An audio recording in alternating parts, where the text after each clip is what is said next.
Okay, we've started. Alright, so you're welcome Thank you. to Just for Women Africa. Thank you. It's a pleasure being here. Thank you too. So tell us, your name is what? My name is Elizabeth Owusua. Okay. And can you tell us, from your profile, you said that you're a lawyer at the same time so a nurse. Yes, I am. Okay, can you tell us how that came about? I would say basically it's part of childhood dreams, childhood aspirations. Just to be able to achieve one thing and then the other at the same time. And kind of being able to have so many things or having options in life. So, Okay. So which one did you start off with? Was it being a lawyer or being a nurse? so I started off with the nursing. So from secondary school, I went to the nursing training college, and then from there, for nursing training colleges, it's a diploma program Okay. that you do. So we do 3 years diploma programs. Then Okay. afterwards, after service and then working for a year, I went back to school. So I went to Central University to do a top up, Okay. which will be for 2 years, so as to be able to have a BSc. And then, since I had a first degree, now we have so many first degree law programs. So once you have a first degree in any field at all, and you still want to venture into law, you can do it. So it was the first degree from nursing. Then I used to apply to the Faculty of Law at GIMPA to At start GIMPA. the law program. Okay. So did you get to practice nursing? Yes, I'm practicing nursing, so the law has been alongside nursing. I mean, were you practicing nursing first, like for a couple of years, and decided to do Yes, law? so I started full-time work in 2010. Then it was in 2014 that I applied to the Faculty of Law at GIMPA to start the law program. 2010, you said. 2010, that was when I started working. And Okay. in 2014, I applied to GIMPA and Okay. then So started the law which program. clinic or hospital were you working in? I started from Polyclinic. Coco Clinic. Yes, but currently I'm at Coco Clinic at Kanishi. Coco Clinic at Connection. Yes. Wow, that's interesting. You must be a shock to be able to do both at the same time. No, I'm not a shark. Sorry, for international audience in Ghana, a shark means somebody who's a nerd or somebody who has, I'm you none know. of that. You know, for some of us, when we're doing studying, we have to, when there's an exam come up, we start studying like probably like 2 weeks before. And for her to do both at the same time, being a shark, she's probably one of those who wake up has a test the next day and is waking up at midnight. Midnight? No, I actually love my sleep, so I don't joke with it either. But I had a lot of people who helped me along the way, so they carried me along. That's how I can maybe it appears so, but it wasn't an easy journey. Really? Yes. So tell me, so how old were you when you first when you became a nurse? 25. Wow, that's young. That was when I started working. So that was after national service, and then I started actual work, permanent work. So it was 25 years. 25 years. And you Yeah, I worked actually started my first job on my 25th birthday. That was when I had my first appointment. So wait, at the polyclinic. yes. Okay, that's interesting. Yes, so it was quite a memorable one too. Okay, so at 25, so you practiced being a nurse for 4 years. Yes. Then after which you wanted to do. So I went back to school. So that made you 31, 30. No, when I started my journey at GIMPA, Yeah. that should have been like 29, because I was 25. Then 4 years later, I went back to school. I started the journey at GIMPA. Okay. But mostly the work has always been along schooling, because when I started in 2010 working, in 2011 I went back to school. That was when I went to Central University to go and do the BSc to have a degree, which was 2 years. So I finished that one in 2013. Okay. Then in 2014 I applied to GIMPA to do the LLB. Okay. Yes. Okay, that's cool. So, wow, that must have been interesting. So, when you were at GIMPA, you were still practicing? Yes, GIMPA was Being a nurse? Yes, it's not regular school; it's evening school. Okay. So from 5 to 9 p.m. So But I speak with a lot of lawyers who go to law school and all, and they say it's a lot of work. So how are you able to combine? It's a whole lot of work. It's a whole lot of work. So wait, so evening you're at GIMPA. Yes. GIMPA is what, Ghana Institute of Management and Public Administration. Okay, based in Accra. And so what time does class start in the evening? 5:30. And closes at what time? 9 p.m. And you get home approximately around 10, 11. Exactly. And by 6, you're up again for work. Yes, at that time I was staying far. I was staying at Ofankor. So from Ofankor to Kaneshi, traffic and everything. So you need to leave home early as well. Okay. And then so you can be able to get to work. So you get to work approximately 7, 8. You start your work. You finish your shift by 5. Yeah, no, by 2 you are done. Okay. Then you make that journey, go to campus, and then you wait for the other ones as well. Wow. So when do you get time to study and all? Weekends. So when I was at GEMPA faculty, we had a group discussion. We had a group for discussion, and then Saturday, Sunday, we go for discussion. It wasn't more like other group discussion that you can join at will, or maybe you decide to go for discussion at will. No, it's once you have committed to be part, that is it, you are committed. You have no excuse. So once they call for group discussion, you must necessarily be there.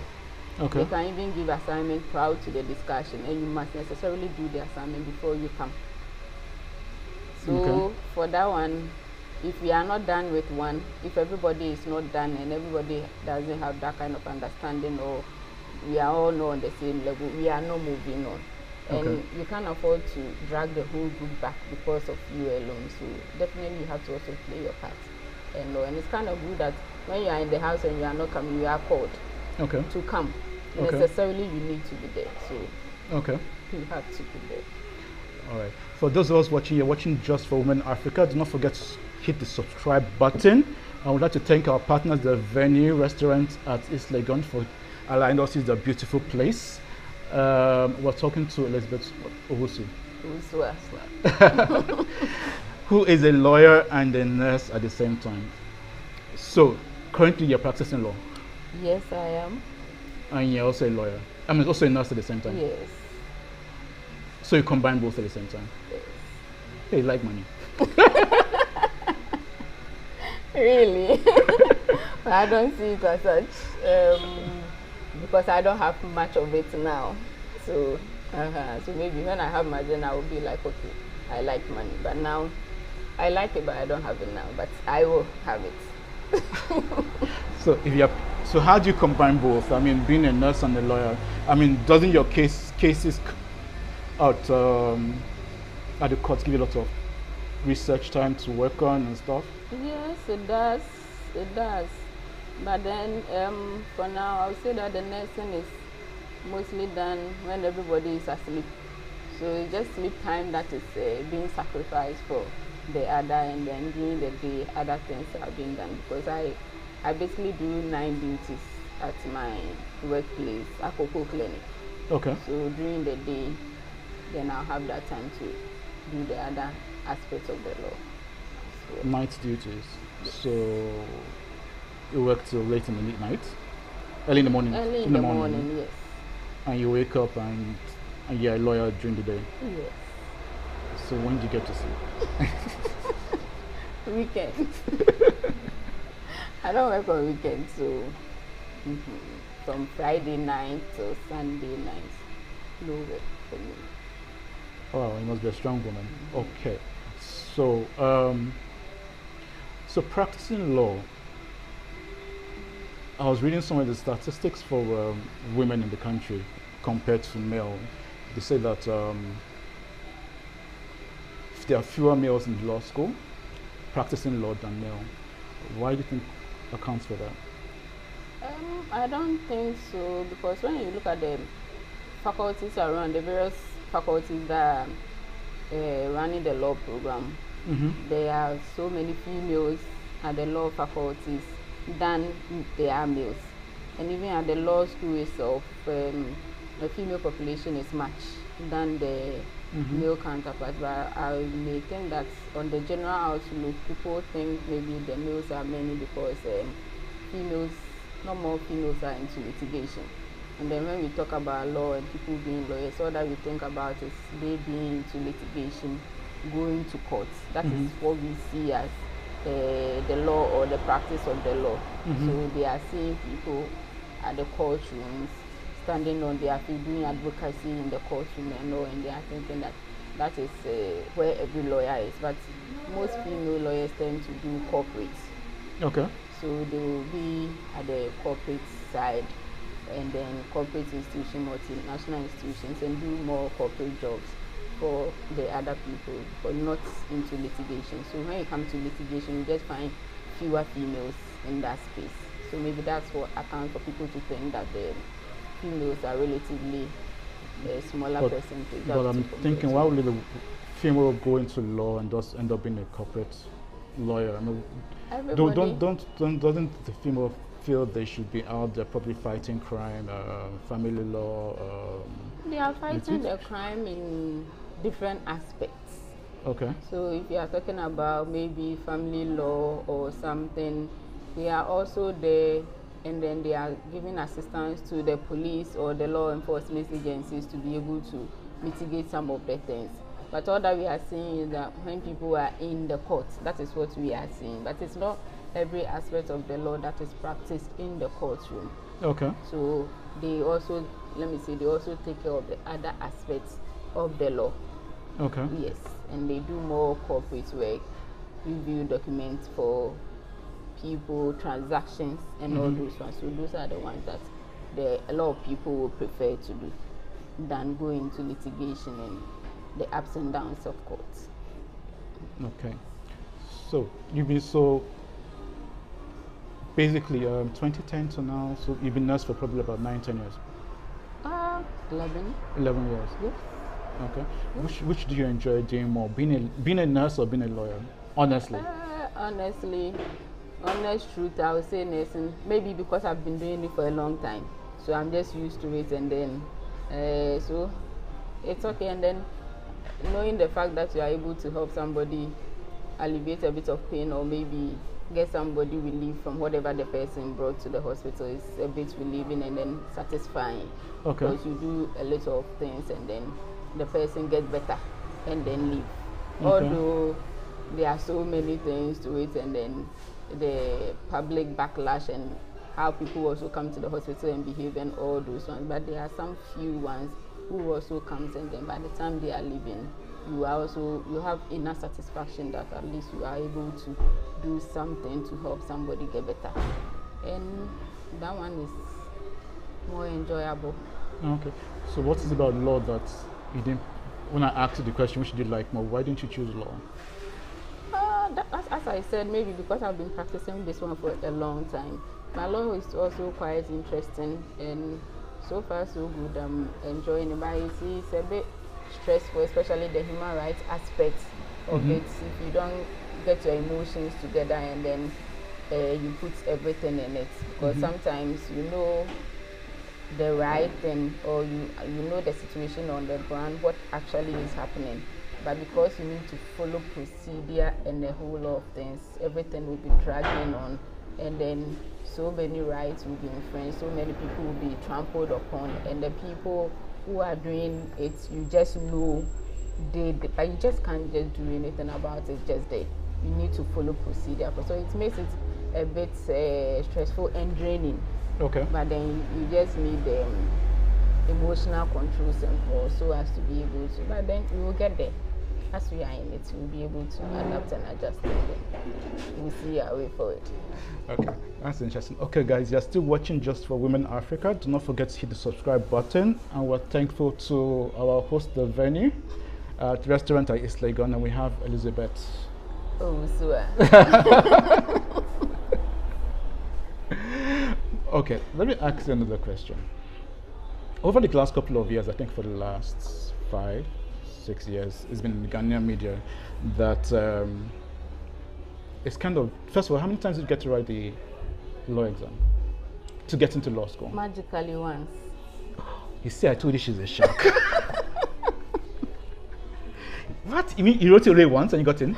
Magically. That's why I said magically once. You wrote it just once and you got in? Yes. Wow, you're a shark. Yes. I finished faculty GEMPA 2017. Wrote in 2017 and I got in. You got in? Yes. Wow. What are you expecting to get in? Magically. I was there. So how did you feel when you got in? I don't know, because when the results came, I was actually a bit confused. So I just told my people that, well, I can't find my number. They went to look for it, and then they took a screenshot of it and sent it to me that my number is there. So that was it. Yeah. Okay, the reason why I asked that question was because over the last couple of years, like over the last 4 years, or 4 or 5 years, I think,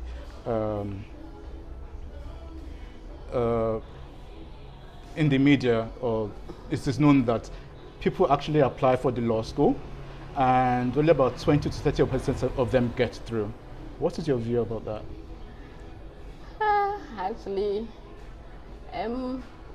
my thinking because is the reason why I asked, sorry to cut you short, because if I remember, the Attorney General at that time, her name was cut my mind, but she was trying to say that the quality of lawyers being produced were not up to standard, and that was the reason why, I mean, there's that drastic cut. No, that was the Chief Justice. Sorry, the Chief Justice. That's at that time. I won't know from their managerial aspects or point of view what they will consider as quality or just quantity whatsoever, but my thinking, the quality and everything comes with the practice of the profession itself.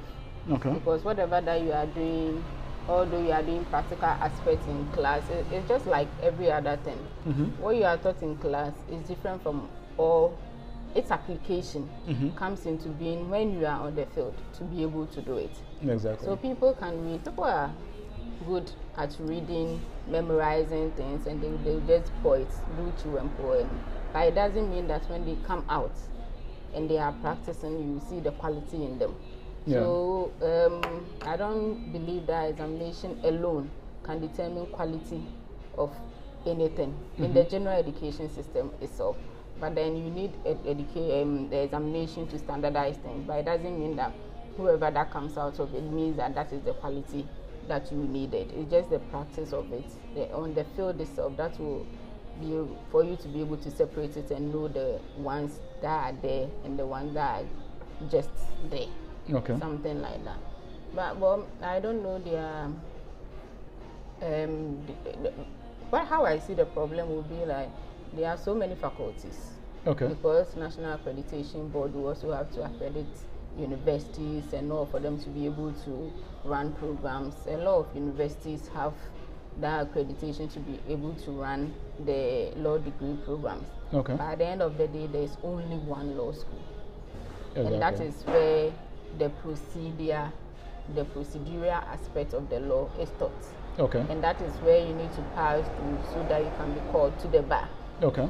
So many faculties, just one school. Okay.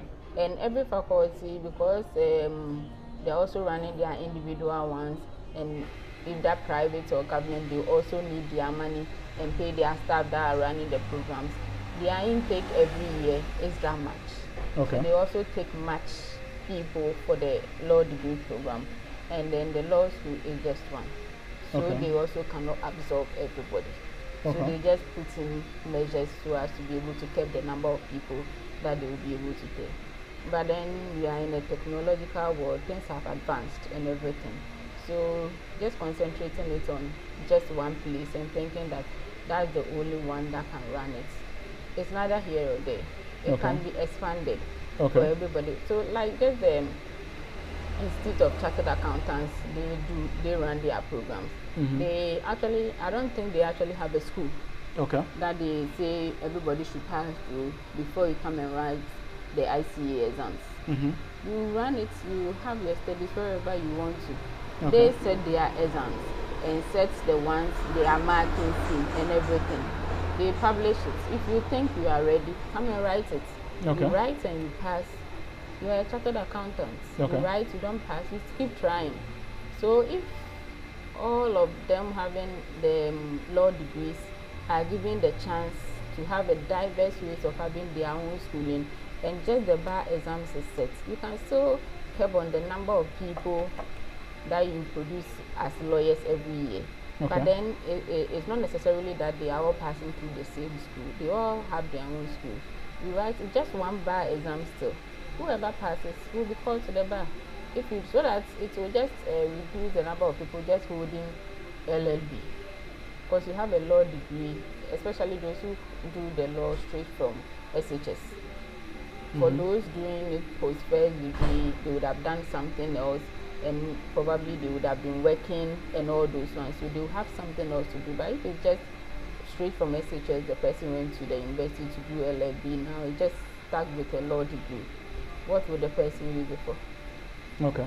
Then they are just there.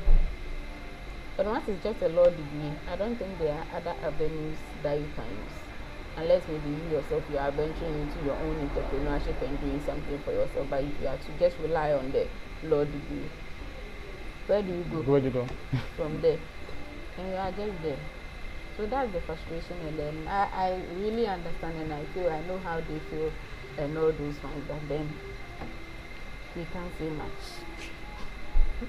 Okay, guys, you're still watching Just for Women Africa. Do not forget to hit the subscribe button below. Okay, let's change topic. Okay. As a woman in being a nurse or being a professional, what are your struggles as a woman?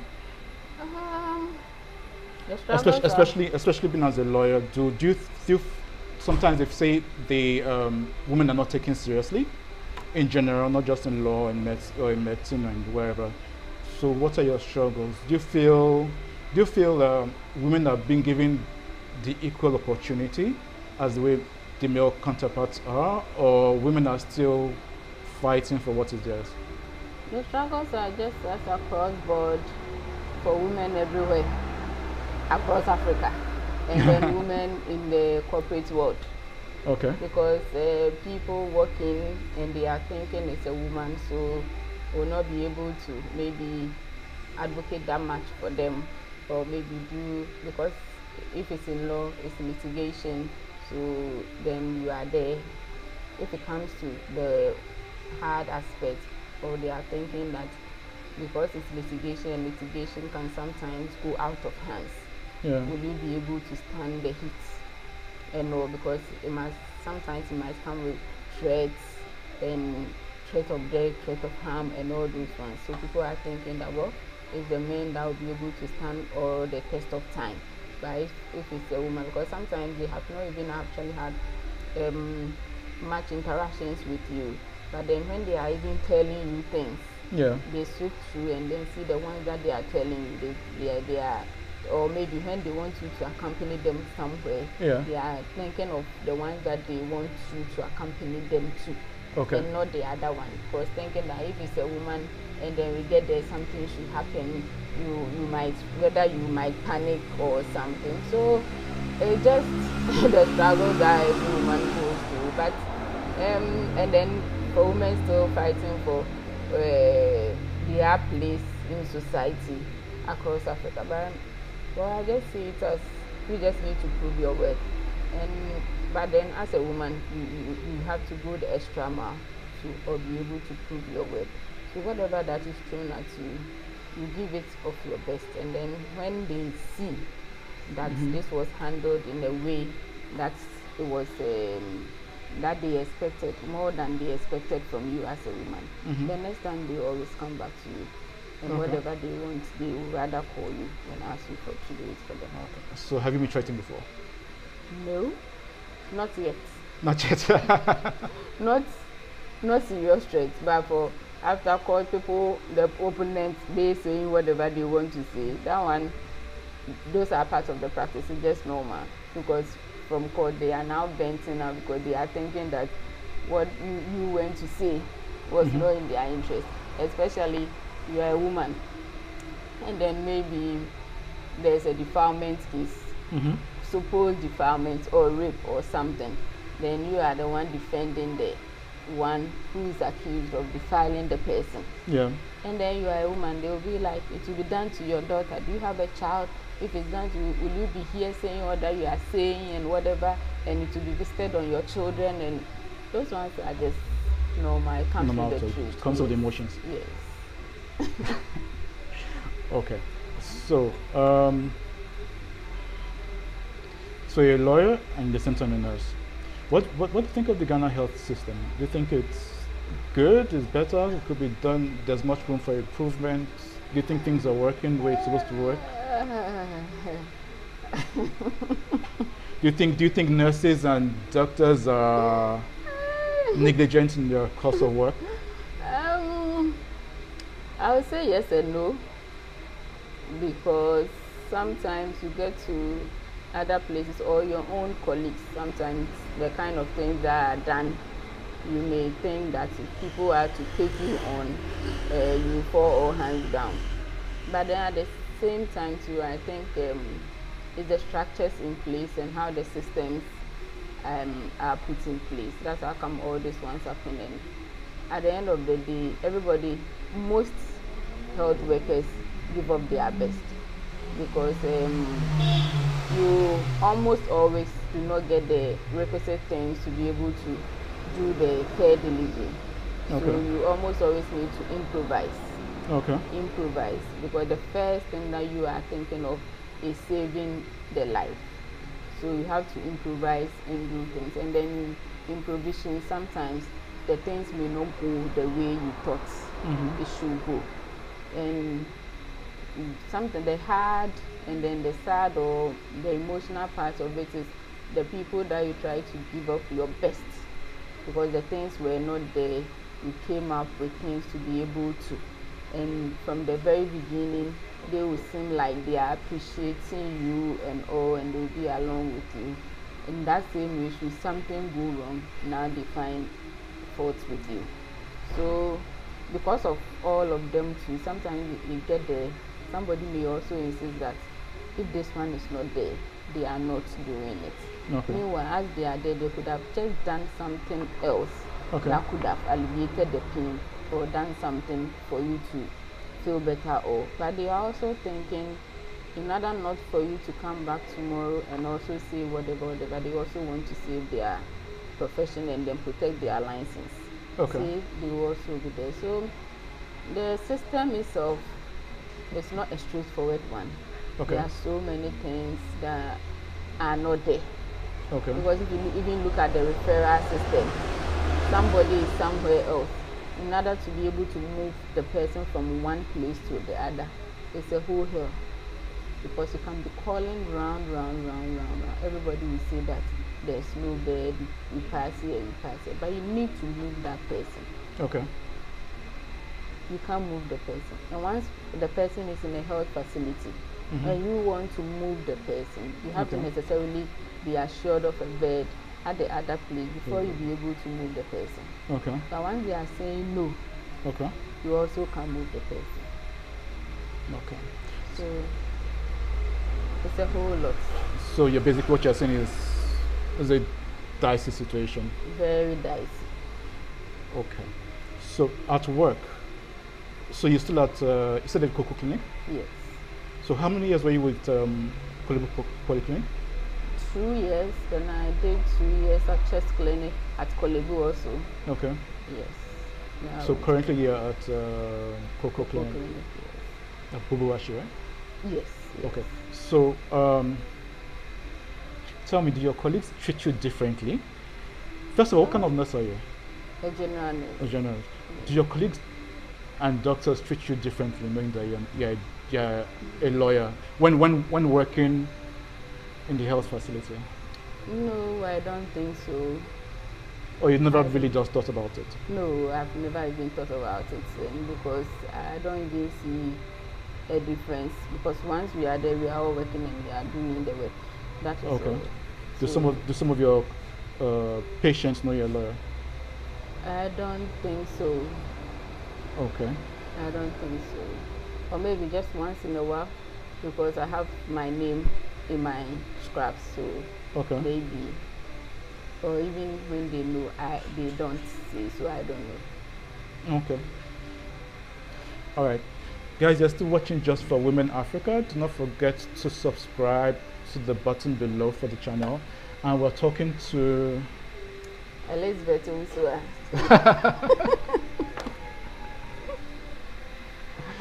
Ghana's lawyer and a nurse. Okay. Okay, let's talk about the family a little bit. What secondary school did you go to? Fansuman Girls. Wow. Yeah. For international audience, Fansuman Girls is one of the, I say top 10? No, the only girls' school in Ghana. It's just Fansuman and the rest. Yes, there are just two girls' school, secondary school in Ghana, and Fansuman and the rest. So it's for them to think about it, who the rest are. I don't think people from Ebru and the rest of them were too happy with that statement. Fansuman and the rest. So the rest is for them to think about it. St. Mary's and the rest will not be too happy with that statement. They are supposed to think about it, right now. It's Fansuman and the rest. Okay, so you went to Fansuman. Okay, it's one of the top, let's say one of the top 5 single schools in or top 10. And the rest. Yeah. Okay, so you went to Fansuman, then from there you went to the nurses training college. Then from there you went to Central, then you went to Gimpa, then you went to law school. Yes. Okay.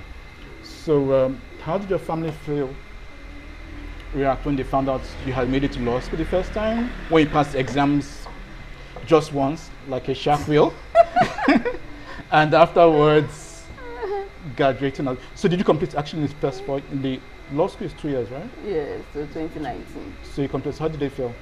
Knowing that their daughter is... Yeah, everybody was excited.